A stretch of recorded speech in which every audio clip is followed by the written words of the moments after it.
So hi, welcome to Noise Podcast. I'm Shane. I'm Glory. Happy Wednesday. It's not. I'm not even gonna ask fucking pose a question. It's not flat out. It's not. A special Wednesday edition of the podcast. Pre-recorded and all. Last minute cancellation on Monday. Sorry about that, everybody. But we don't stop. We're built different. Yeah. We texted each other 11 o'clock on Monday. We were like, what if we do this bright and early Wednesday? Why the fuck not? Why the fuck not? I'll be around. Yeah. I'll be alive. So here we are, a bright and early Wednesday doing this. No podcast next week, which is kind of the reason why we're here right now. Lori will be fresh off Camp Flognaw, so even if she wanted to do it, she won't have a voice to do it with. Yeah, it's gonna be bad. It's gonna be really bad, actually. So, hell yeah. But we'll be back the following week, the week of Thanksgiving. We'll be back with a live stream. So, but I saw Motionless in White a week and a day ago today. Let's talk about it. Let's talk about it, man. It was Motionless in White, Alpha Wolf, and Deadlands at the Theater of Living Arts in Philly. What a crazy show. I mean, Motionless in White doesn't play rooms that size anymore. I've never seen them play a room that size ever. And they're bigger than they've ever been. I was stoked to finally see Deadlands. Been following them for a while, been following Casey for a while, so it was cool to finally see the band. They crushed. Alpha Wolf came out dressed as Sleep Token. That was it's pretty fucking cool. Fucking hilarious. Their set list was the same as when I saw them in New York City. Nothing really changed there, but you got the added Sleep Token look. Can't complain about that. You can go. No. There's a video of it on our Twitter. You can go there and watch it. Go like and retweet it. I guess. Go like it, retweet it, make it go rounds again. And then Motionless in White came out. Mixture of the same set list, and they played all of the quote unquote spooky songs because it was a Halloween show. So that was cool. Finally got to hear City Lights. And Chris said on stage that this is going to be the last time, hopefully, that they play it for a while, because he's not a fan of that song. Yeah, there's a reason why they hadn't played it for like 12 years, and it's because he really doesn't like the song. They played it for their Creatures live stream because it's on the record, and they were playing the record in full. Yeah. And then they pulled it out for they had like an A and B set list for this tour, and it was on one of the set lists, but they're capping it off for now. Fair enough. He can keep playing into the joke that he doesn't like it anymore. He sounded pretty good. So is there a reason why he doesn't like it? I'm sure there is, but I don't know the lore. Come on. You gotta know all your Chris Motionless lore. What the fuck is wrong with you? I'm sorry, man.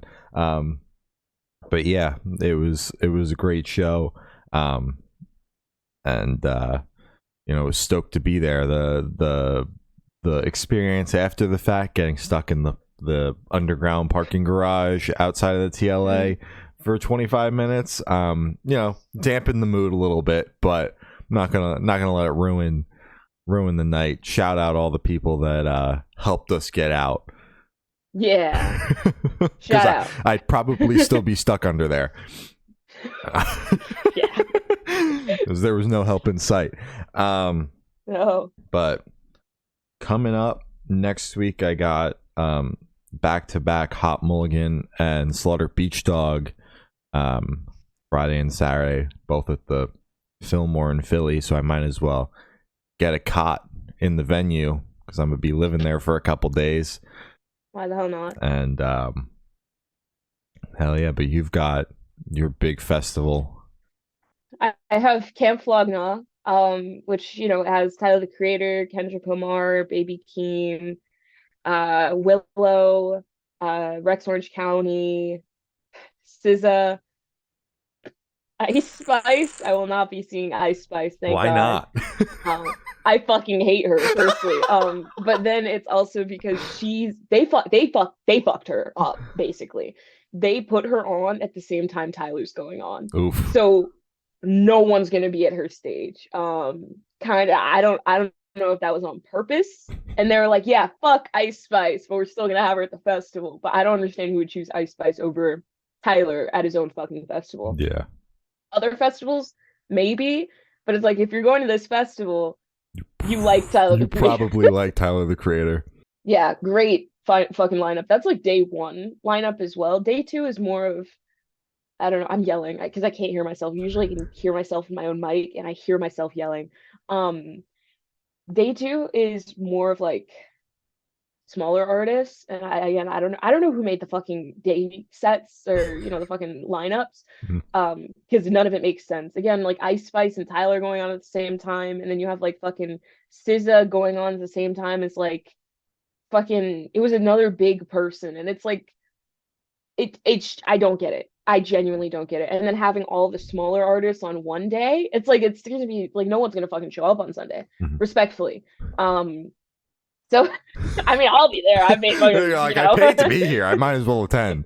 I'll probably be a little late, but like I'll be there regardless.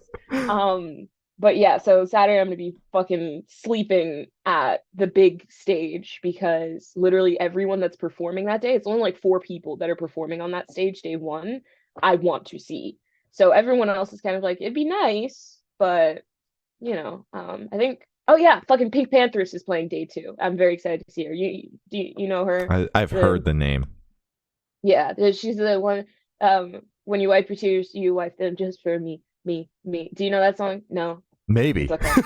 Yeah, maybe I didn't hit the high note that she does. I wasn't gonna do that to myself.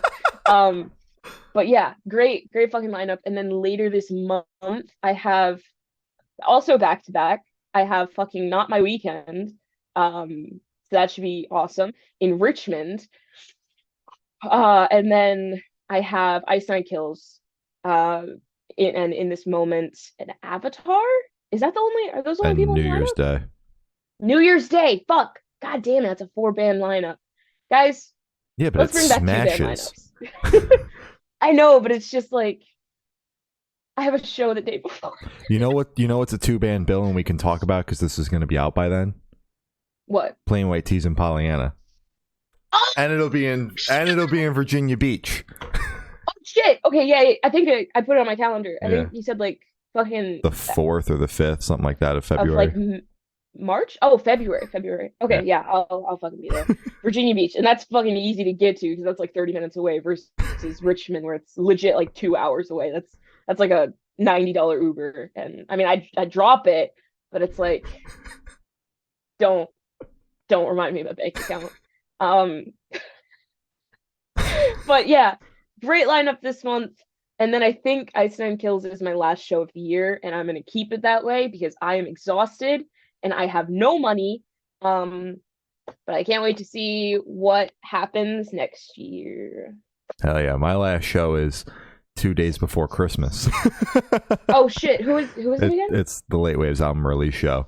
It got moved Oh, from hell yeah. October to December 22nd. But yeah, Oh. later in the month, I've also got This Wildlife Broadside, Worry Club, Not My Weekend. I've got Mhm. Ice Nine Kills, Avatar, New Year's Day. So I'm seeing something. Those something are happening also here. back to back for me. I've got Sunday, Monday combo 1-2 punch in the gut.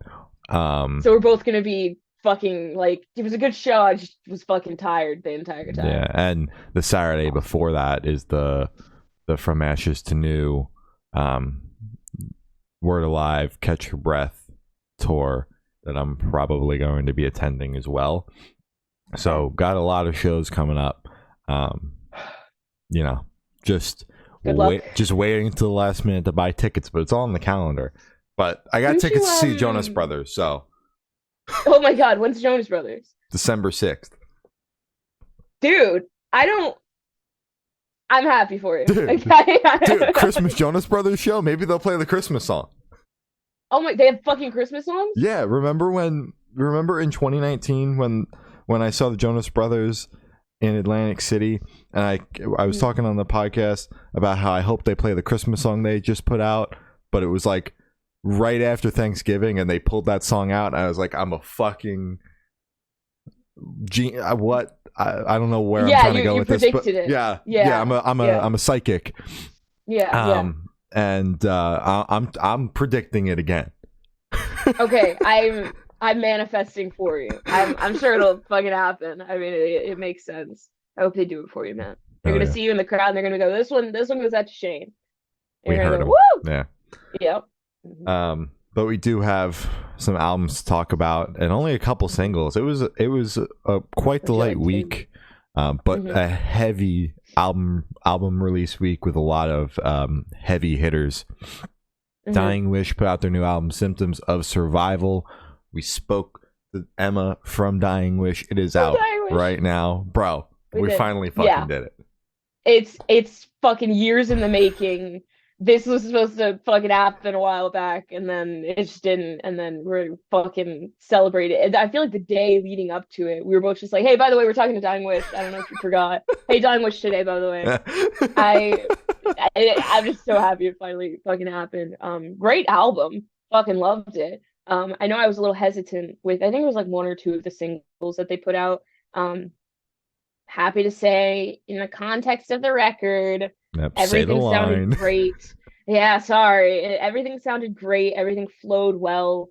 Emma's vocals are fucking insane, as always. Definitely one of my favorite vocalists in this genre. I don't know what it metalcore. Yeah. Metalcore, hardcore. Yeah. Hardcore. Yeah, hardcore, because it's Dying Wish HC, so hardcore. Yeah, great fucking record. Love it. Love them. Thumbs up. Yeah, I mean, this record, incredible. I expected nothing less, honestly. You know, enjoyed the first record. It's definitely, that one was definitely, you know, just a straight hardcore record, really no cleans. I mean, there was one song on there that had cleans, and I was just left like, I need more. And going into the next record, that's the only thing I wanted. And we fucking got cleans. There's half of the record has at least a clean chorus on it, and some of it's even more than that. And you know, the 1-2 punch with, granted, they were both singles, and that bums me out just a smidge that the last two tracks on the record were singles, because they are such a 1-2 punch, and I would have loved to like experience that. Hear that going through the full record. But those are two of my favorite tracks on the record, because it's just like, it's fucking awesome. The 1-2 punch at the end. But I don't have a favorite, because I've just been streaming the shit out of the record, and every single song on the record is my favorite. It's a no skip, you know, album of the year contender. For me.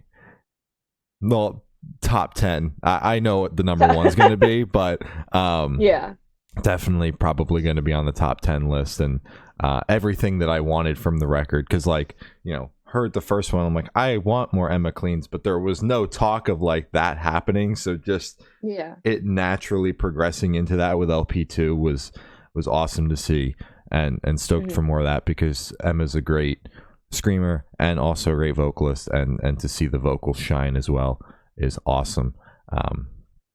Probably seeing them in Philly on Friday, but we're playing it by ear. Oh my god, so that'll be Friday, Saturday, Sunday, Monday? No. Wait. That's Friday Ink next week. Like 2 weeks, next week, and then the week after that. I got scared for you. No. I was like, don't do that to yourself. I don't do that to myself anymore. Don't worry. It's not fucking 2021 anymore. No. Oh, holy shit. Okay. Silent Planet put out their new album, Super Blue. And when you guys are listening to this, the episode with Garrett will be out. It comes out today. Great fucking record. Great interview. This was like one of the few records where we both join the call, and it's like usually we have like we fucking shoot the shit for like a couple minutes before the artist joins the call, but and we talk about the record and we say like, okay, I like this part, I like this part, really excited to talk about it. But this one, we both joined and we both went, dude. It was so fucking funny because we both knew that we're like talking about the Silent Planet record. Genuinely, now this one for me, I hit so fucking hard. Hmm. And we obviously got the advance before we spoke to them, and I listened to that all the way through, and I was like, oh my God, this is amazing. And usually, if I remember the record well enough, or if it, resonated with me well enough, I kind of go through a couple tracks that I don't remember well enough for the podcast just to kind of, refresh it. But this one, I was just like, I'm just gonna listen to the whole fucking thing again because I want to. Hmm. Great, just it flows so well. There aren't any bad tracks on it for me. It just feels like hit after hit after hit. This one is an album of the year contender for me, top 10 at least. I was putting together my list a couple weeks ago, and this was such a heavy year. There were so many good releases. Like fucking Paramore dropped this year. Did everyone forget about that? I Yeah. forgot about it. Like respectfully, like fucking Haley Williams, I love you. But it's just like so much shit has dropped. But this one is one of the albums that has stood out the most to me. Hmm. Because it's fucking Silent Planet, man. They fucking killed it. Yeah. Was very excited to talk to Garrett. Been a bucket list interview just to talk to him about the band at all, let alone about this record, because we, knew the singles were great going into it, but hadn't heard the record when we were scheduling it. So, one of the things that was mentioned in the interview by him that definitely rings true is that a lot of the records up to this one were something that required multiple listens to kind of get and we both kind of experienced that with the last record, which was the first record that we covered up from them, that it was like, this record is cool, but there's a lot to digest here just to be able to like enjoy it, let alone fully understand it. Whereas this record is, he feels is the first one, and I feel that way as well, where it's like, there is definitely a lot to it, and if you really want to get into it, 10, 11, 12 listens, you're going to fully fucking understand the thing. But if you're listening to it surface level on the first listen, you're going to walk away with more of an understanding of the record than other previous records in their discography. And that I think was one of the most exciting parts for me, is that like the last record, I was just left with like, this is cool, but there is so much to take in, and like I don't even know where to start. And this one, I finished it on first listen, and I was just like blown the fuck away, and was also like, wow, I get it a little bit this time, Overall, an incredible record, great chat. And Super Bloom, what a closer, the title track on the record. But another one where I love all the songs. I've been mixing this one in between my Dying Wish loop going on right now. I'm taking my time. There were a lot of records I was excited for this week, so I'm just like working through them. There's not a lot coming out for the rest of the year, so we'll just work through this release week for the rest of the year. Yeah, this was like the biggest release week of the year so far, or at least the last one, the last hurrah. Yeah. I can't really think of anything. One of the biggest ones, because there were a couple where it was like, holy fuck, there's some heavy hitters, like when Pierce the Veil and Paramore came out. And both those records weren't great. Yeah. Well, yeah. I haven't really revisited fucking Jaws of Life. I can't even fucking defend it. I mean, the title track is great. I saw, because they're out on tour right now, and I checked the set list, and they're playing too much of the record that they're touring off of, so I simply won't go. I would go just to hear the title track live, but my friend and I were talking about it. She saw them last night actually, and I was like, record fucking Dayseeker for me. I fucking love Dayseeker, blah blah blah. We were talking about it, and it's the thing with Pierce the Veil is like they are like that band. Like everyone fucking knows Pierce the Veil. I feel like if you're in the scene, it's kind of like an automatic you love Pierce the Veil or you respect Pierce the Veil. But it's just like after seeing them live, granted, I got Don Broco from that, so I have to thank them, for that at least. Their stage presence is not memorable, and that takes them down a couple notches. Their music's great. Stage presence leaves a lot to be desired because, they do a couple spins, but like Just stand there. they don't talk to the crowd like at Yeah. all. They don't do anything at all. So yeah, that's that. I would, if their presence was a little better, I'd probably travel to see them on this tour, mainly because they're fucking playing Jaws of Life, and I thought they would play that on their first tour with the record out, the one with the Used, but they said no, fuck that. We're only gonna play with big songs, and the set's gonna be like 15 minutes. But yeah, sorry, that was my little analysis of that silly band. Jaws of Life, though, title track, love it. Love it. All right. Bad Wolves put out a new record, Die About It. We chatted with Doc Coyle from the band about the album. It is out now. Another very exciting one. Yeah, that was one that I wasn't nervous for that one because I've seen, interviews of Doc and he just seems really fucking cool. So that one was really, really awesome to sit down and talk to him for like fucking 30 minutes, I think. 30 minutes. Yeah, 30 minutes. Great record, solid record. Really no complaints from it. I believe this was like my first big introduction to Bad Wolves. I think they dropped something when we first started, but I don't really count stuff that we covered back then. What's up? I saw you about to say something. Yeah, I think we might have started covering the rollout of the last record, but it was just not something that we enjoyed. The last record was very radio rock. Yeah. So, we were very anti-radio rock back then. We were like, yeah. I mean, yeah, and I wound up checking out that full record, and just wasn't a fan of it. So going into this one, I was like, we'll see, because I had checked out the singles, as they were coming out. And I was enjoying them, and I was like, like, there's some riffs in here, there's some breakdowns, like I'm here for this. And exactly, did not expect what I got from the full record. I mean, there's a lot of great fucking songs on here. Choruses are catchy, there's breakdowns, the riffs are there. I mean, there's a track with Killboy that's like the slow cut off the record, which I very much enjoy. I also like NDA a lot.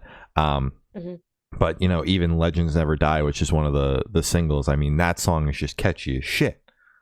Yeah, I can't fucking blame it. So this record's incredible. I enjoyed it a lot more than the last one, like a lot more. Yeah. Can you hear that in the background? No. Thank God, it's fucking loud. Are the guinea pigs going crazy or a car? The guinea pigs are downstairs. Oh, okay. Car, loud as shit. I don't know who the fuck that was, but it sounded like a giant lawnmower. They should probably get that checked out. I don't think that's good.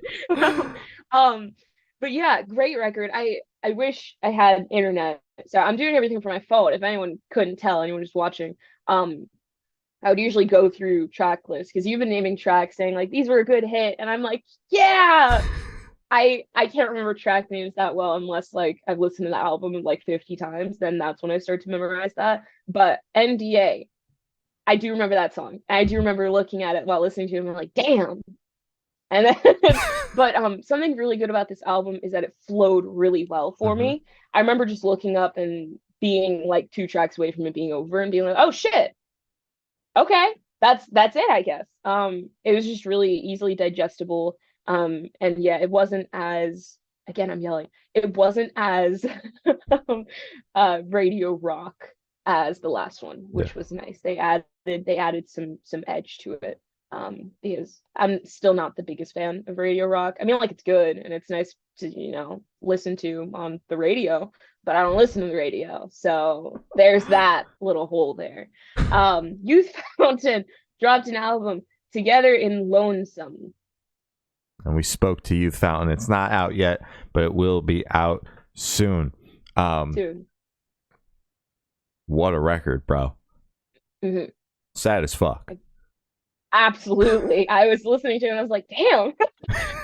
Yeah.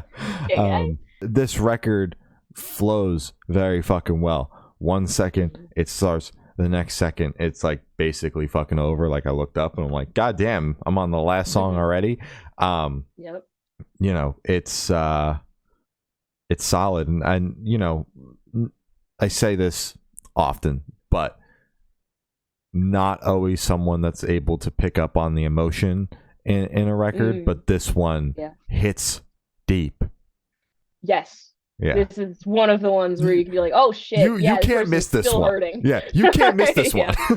No, it's impossible. Only if you're not listening to it, you'd be able to miss it. Yeah, absolutely. Yeah. Oh, okay. My turn. No, I think that this record's fucking amazing. I thought it was great. Again, as you said, it was sad as shit.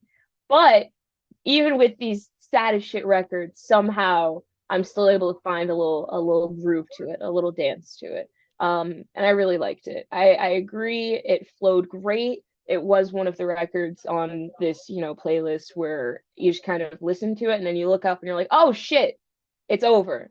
Okay. This one had a lot of good songs off of it. Again, I wish I had the fucking track list in front of me, but there were a lot of songs where I was like, ooh, you're going in my playlist. You're going in my playlist. So yeah, great record. Knight Rider put out their new self-titled record. We spoke to Knight Rider yesterday. It'll be out at some point. Sometime soon. Just keep an eye out for it. I love those guys. What an album. Yes, what a fucking debut record, full length. Yeah. What a great fucking kick in the door, fucking kick in the nuts. Great fucking record. I love Knight Rider. I love the sound that they have. I love their little groovy parts. I like that they're very synth heavy. I don't know. It's very refreshing, especially knowing the background. I guess the background that they've had, the sounds that they've had with the band that shall not be named, apparently starts with an A and ends with Fiance. But hearing just the sound shift was really nice, and hearing that they were able to try something new, refreshing, and seeing the background that Pat comes from, not really hearing that metalcore influence in it as heavy is great, because it's just such a fucking, I mean, like, it has, heavy parts, but like it's groovy as shit. And I love that. I fucking love vocals on it. I love instrumentals on it. Genuinely just a fucking hit. And I'm happy that it is getting its roses, its flowers, because it's fucking amazing. Yeah, we were talking yesterday about how it's like grown organically, because like the first single came out when we talked to them, and it was still kind of in the tight-knit community. Like, some of the Ice Nine Kills fans knew about it because of Pat, and he was posting about it, but it was still like pretty small at that point. And we come to the full record being out, and it feels like this was on every New Music Friday post alongside all these other bands, and it's like it just kind of came out of nowhere, and people are talking about this record, so that is fucking awesome to see. But yeah, it's super synth heavy, and Dennis cleans are fucking incredible. And like some of my I caught a clip of Survive on Instagram this morning, and it's like one of my favorite parts about the record is that like he will be singing cleans up until the breakdown hits, and then the breakdown, like, it's not something you hear every day, where like granted his fucking screams are also incredible, but like the mixture of the synth along with the breakdowns and doing it in a style where it doesn't feel dated, because like obviously that was a thing at one point. They fucking nailed it. So it's a great fucking record. Totally recommend. Highly recommend. 100%. Yes. Not My Weekend dropped their new album, Shimmer dot season. Shimmer season. Yeah. Period in between each word. Glory, guess what? No. Tell me. What's up? Dude, another band that we spoke to that we're speaking about right now. It's almost like every single album that we've talked about today, we spoke to the band about. It's actually insane. This is the first time that it's happened. Usually there's like one band where it's like, we haven't spoken to them. Usually there's one big band, but Yeah. this If we is... covered the Kevin Abstract record, that would have been the person. Yeah. That did not happen. we kept the streak going though. Yeah. But yeah, we spoke to Not My Weekend. It'll be out sometime soon. The record's finally here. I mean, you know, Pat stayed true to his word. Which is I did not expect that. Yeah, which, you know, even he said in the interview about Knock Me Out that there's a 50-50 chance, because he just likes to put things on the table, and then sometimes they happen, sometimes they don't. You know, he said that, you know, if there was a tour, the record was going to come out. And there's a tour. They're out right now with This Wildlife, Broadside, and Worry Club, and there's an album to promote right alongside of it. Fucking huge. I'm gonna set the record straight. Lightning and Other Side are still my favorite. I know that in the interview they had mentioned that Lightning like changed a little bit, and I was like, well, then maybe it's not my favorite anymore. But it didn't change enough for it to like still not enjoy it. Brian, you know, from the home team, crushes the vocal, his part. Other Side is, you know, one of the sadder cuts off the record, but it's still dancey, you know, which is the vibe with this record. Ass shaking for 10 tracks. Yes, absolute ass shaking. Because you brought up Brian from the home team, I just want to say all the fucking features on this record are hits. They all fucking bring their A game for it. But yeah, great record. I completely agree. Ass shakers left and right. My favorite is still Shut Up, because I mean, come on, if I could just shut up, it's so dancey. I think they're playing it live. I need to ask Pat for the set list. But great record. I love it so much. We've been waiting for it for a while. And it already feels like this one is getting a lot more plays and at least hype than their last record. Honeymoon? Yeah. Which is amazing. But it also kind of sucks because Honeymoon was amazing, guys. And I can't believe that, you know, they go back and check out Honeymoon. Yeah, go check out after you listen to Shimmer Season. Stream both of them. But yeah, I don't know. I love this band. Pat, big fan of you. Great record. Well done. Hell yeah. Very proud. Stoked it's here. Atreyu put out a new EP, A Torch in the Dark. We spoke to them a couple EPs ago. It's out now. You can check that out. This EP did not follow the formula that I've been calling out the past couple of times. The single off this was heavy. They threw you for a loop. Yeah, usually it was one of the more radio rock-esque songs off the EP, and then that was really the only heavy song on it. There were a couple of there was a slower cut, and then a couple of just like rock songs. Basically, they weren't super heavy, but they weren't like, this is butt rock, you know. It was just like a rock song. But yeah, this was solid. You know, to see this side of the band as well. You know, I keep saying it. They keep blowing me away. Yeah. You know? Yeah. I do like this comeback that they've been making in our circle. Because I don't know, their last couple releases have genuinely been like really fucking good. And it's good to see that them as a band who've been doing it for a decent amount of time, almost 20 years, if not longer. Jesus, fuck, they've been doing it longer than I've been alive. Damn. Fuck, that messed me up a little bit. That just mind boggled for me. A band who's been doing it for that long. It's just great to see that they're still able to kind of revamp their own sound and switch it up. They aren't too set in their ways of, well, we've been doing it for this long, so we're gonna keep doing it this way. This is Atreyu. This is Atreyu's sound. We're gonna keep it this way. Mhm. Because I personally wasn't the biggest fan of their last Record. full length. Yeah. Yeah, that one. Wasn't the biggest fan of it, but these last like 2 or 3 EPs, they've just been dropping shit. I've liked every single one of them, and there hasn't been a moment where I've been like, "Oh, guys, I don't know how we're feeling about this one." It's just been good, and I'm very happy to say that. Well done, guys. I liked this one. Yeah, I keep getting blown away because I was just like so disappointed with the last record, and like it's very clear that we're far away from that, but like I just keep getting blown away, and you know I'm stoked that that I enjoy Atreyu again, because you know their back catalog is fucking incredible, but you know I'm glad that we're getting a mixture of like the old stuff modernized as well as like that new sound toned down a little bit that they were going for on the last record. I can't complain. I mean, I'm just gonna keep saying it every single time we talk about them. I mean, thanks, guys. Yeah. Hell yeah.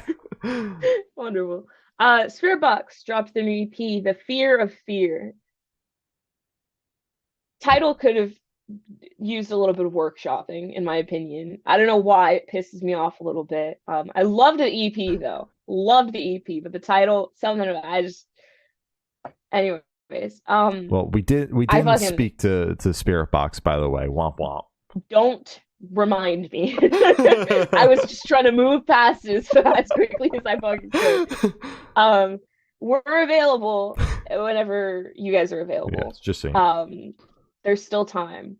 I fucking love this EP.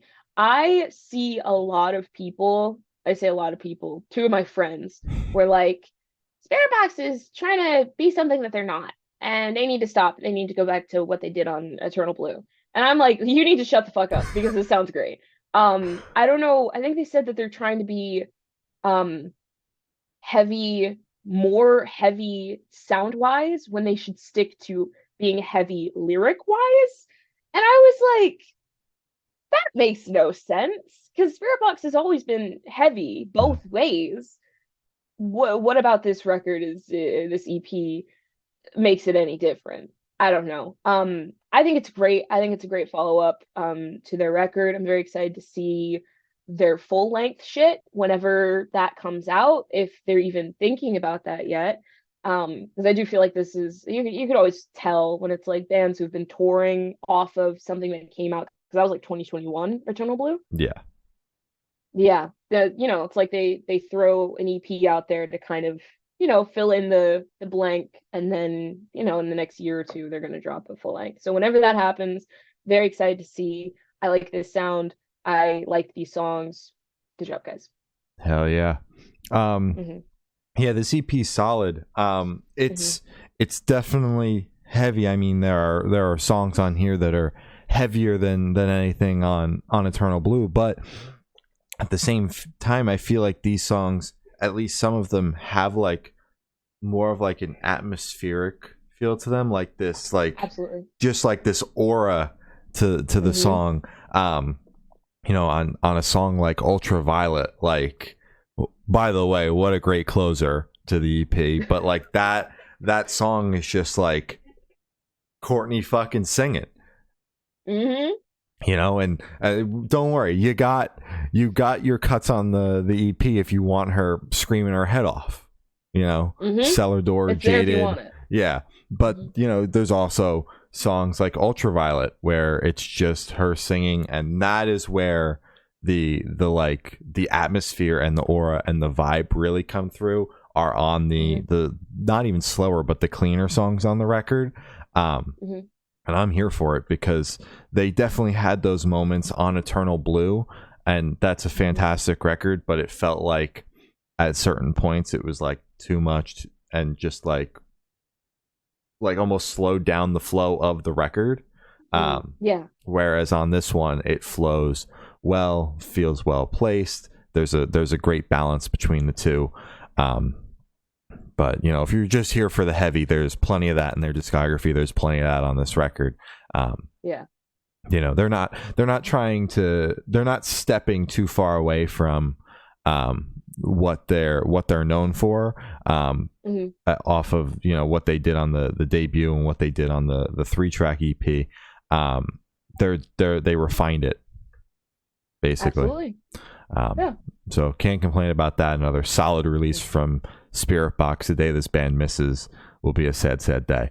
Absolutely. Green Day put out a new single, Look Ma, No Brains. Yeah, that's how I feel after listening to Green Day's new song, Look Ma, No Brains. I want to revisit what you said last week, where you said it just feels like soulless, I guess. Oof, that's really harsh to say now that I'm fucking putting it out there. It feels fucking lifeless, soulless, fucking dead. Because it feels AI written. They can't relate to the genre anymore because they fucking made it. But it's like they're still trying to cater to those people. When it's like, guys, we all heard fucking foam.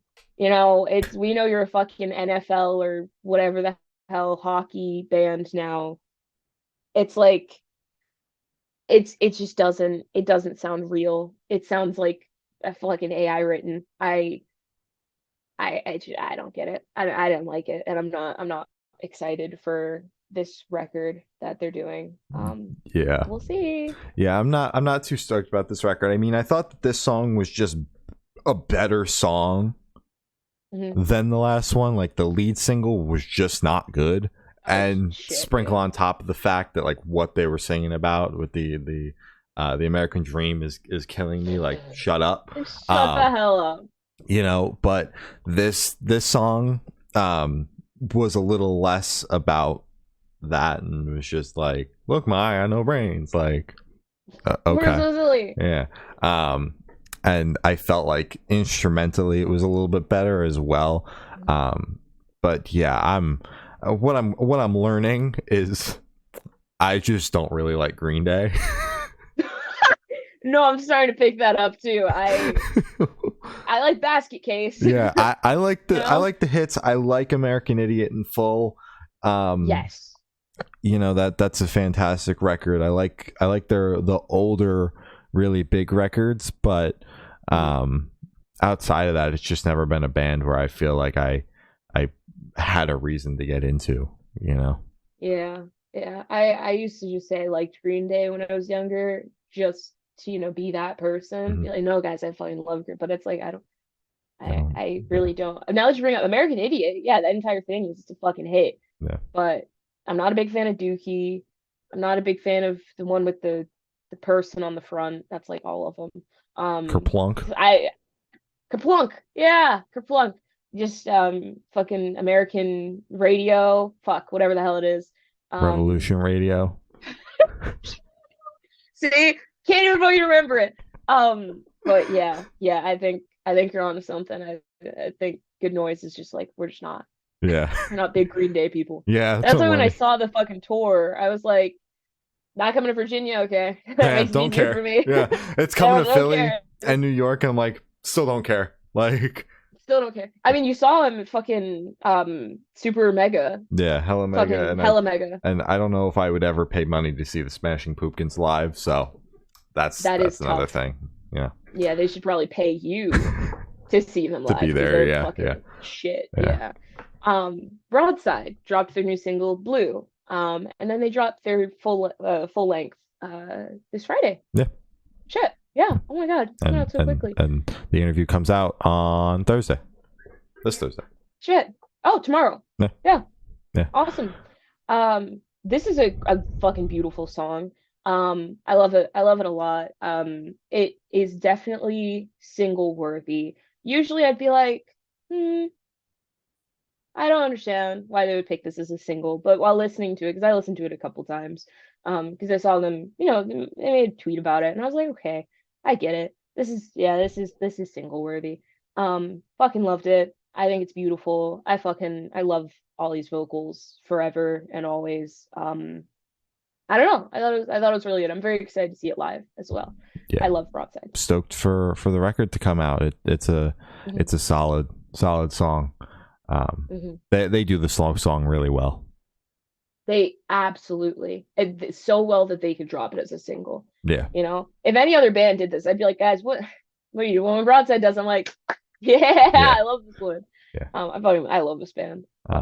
But that's all the topics we have today. You can follow us on Twitter. It's good_noise_cast. Instagram is Good Noise Podcast. Facebook is Good Noise Pod. YouTube is Good Noise Podcast. Every audio streaming service ever. Good Noise Podcast. Bandcamp is Good Noise Records.bandcamp.com. And Patreon is patreon.com/Good Noise Podcast. Go always get your Patreon supports, Twitch subs, and your important plugs. And then we're going to sign off. Thank you to our Patreon supporters, my brother, my uncle, Matt from Pulses, Jeremy, Brady, Zari, and Eric. And thank you to our Twitch subs, Coaster Lover, Buzz Lightskin, Matt again from Pulses. Thank you, Matt. And Sam and Zari. Thank you again, Zari. I don't know why that fucked me up a little bit. Thank you, everybody. Thank you all. Thank you. Important plugs. Free Palestine. Be a decent person. Black Lives Matter. Stop Asian hate. Don't be weird to bands. My friend, funeral portrait, he made a post and he was like, can people stop trying to kiss me at the merch table? And I'm like, what the fuck, guys, don't fucking kiss Lee, don't do that. Don't just fucking do that. Or just people at merch tables, because fucking Chevy made a post about it on the Sleep Token tour. She was like, guys, can you stop being weird at the table? So it's just like, have some common decency. Be a good person, and because they're fucking tired and they don't deserve that. So yeah, just be a good person. Hell yeah. Well, that's all we have today. I've been Shane. I've been Glory. And we have been the Good Noise Podcast. See you next week. 2 weeks. Bye. Bye.